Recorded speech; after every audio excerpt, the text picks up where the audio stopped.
कि अफगानिस्तान के पूर्व सैनिक यूक्रेन के खिलाफ पुतिन का साथ देंगे।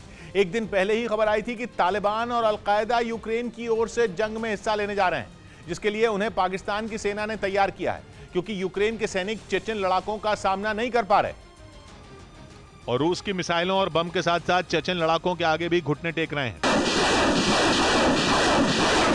8 महीने से यूक्रेन में भयंकर युद्ध हो रहा है। कभी खबर आती है कि रूस ने सब बर्बाद कर दिया है, तो कभी खबर आती है कि यूक्रेन ने कुछ हिस्सों पर फिर कब्जा कर लिया है। लेकिन क्राइमिया ब्रिज अटैक के बाद पुतिन जीत और हार का फैसला करने के मूड में है। कीव समेत यूक्रेन के कई शहरों पर मिसाइलें बरसाकर वो ये बात डंके की चोट पर जाहिर भी कर चुके हैं।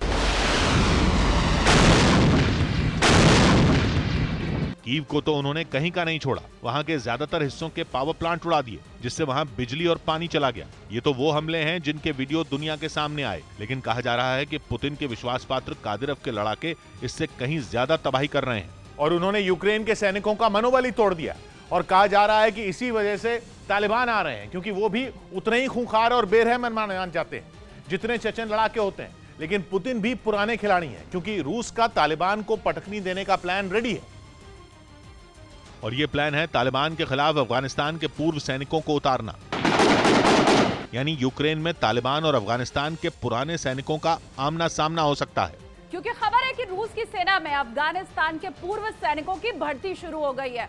क्योंकि अफगानिस्तान में तालिबान शासन आने के बाद वहां के पूर्व सैनिक खाली हैं। अफगानिस्तान में पिछले साल तालिबान सरकार बनी थी, जिसके बाद खबर आई थी कि 20,000 से 30,000 अफगान सैनिकों ने देश छोड़ दिया है। एक रिपोर्ट में दावा किया गया कि यही हजारों सैनिक अब यूक्रेन युद्ध के मैदान में उतरेंगे और पुतिन की ओर से तालिबान के खिलाफ जंग लड़ेंगे, जिसके बाद यूक्रेन जंग के और खतरनाक होने का फुल चांस है। क्योंकि यूक्रेन के नाम पर दुनिया 2 हिस्सों में बंट चुकी है। कई देश अमेरिका के साथ हैं, कई रूस के साथ, लेकिन अफगानिस्तान एक ऐसा देश है जहां का गणित दूसरे देशों से अलग है। क्योंकि यूक्रेन में जंग लड़ने के लिए पहुंच रहे तालिबान अमेरिका के खिलाफ बोलते हैं। अमेरिका की सेना ने करीब 2 दशक तक उन्हें अफगानिस्तान की सत्ता से दूर रखा, लेकिन बाइडेन के सत्ता में आते ही अफगानिस्तान में कोहराम मच गया, क्योंकि बाइडेन ने वहां से अपनी सेना वापस बुला ली, जिसके बाद तालिबान ने वहां की सत्ता हथिया ली और वहां कट्टरता का खुला खेल खेलना शुरू कर दिया, जिसके बाद पूरा अफगानिस्तान जल उठा। 2021 में काबुल एयरपोर्ट के बाहर से आई तस्वीरें आज भी लोगों को याद हैं, क्योंकि उन तस्वीरों में जो हालात दिखे थे वो कोई चाहकर भी नहीं भूल सकता। और अब वही तालिबान रूस के खिलाफ यूक्रेन में अमेरिका का साथ देंगे। यानी देश बदलते ही अमेरिका और तालिबान के रिश्ते ही बदल गए और 2 दशक तक एक दूसरे के दुश्मन रहे अमेरिका और तालिबान साथ आ गए, जिसके बाद रूस ने भी बिना देर किए अपनी सेना में उन सैनिकों की भर्ती शुरू कर दी जो अफगानिस्तान की सेना में थे। यही नहीं, कहा जा रहा है कि पुतिन ये भर्तियां वैगनर ग्रुप के जरिए करवा रहे हैं। ये वही वैगनर ग्रुप है जिस पर यूक्रेन जंग में क्रूरता की हद पार करने का आरोप लगा।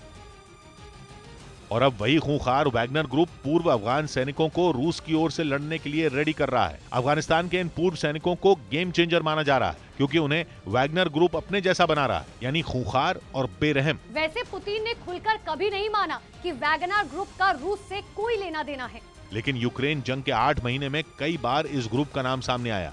ये तक आरोप लगा कि 400 वैगनर लड़ाके जेलेंस्की की हत्या करने की पहुंच गए थे। पुतिन के ये लड़ाके किराए के लड़ाके हैं, जो जान दे भी सकते हैं और जान ले भी सकते हैं।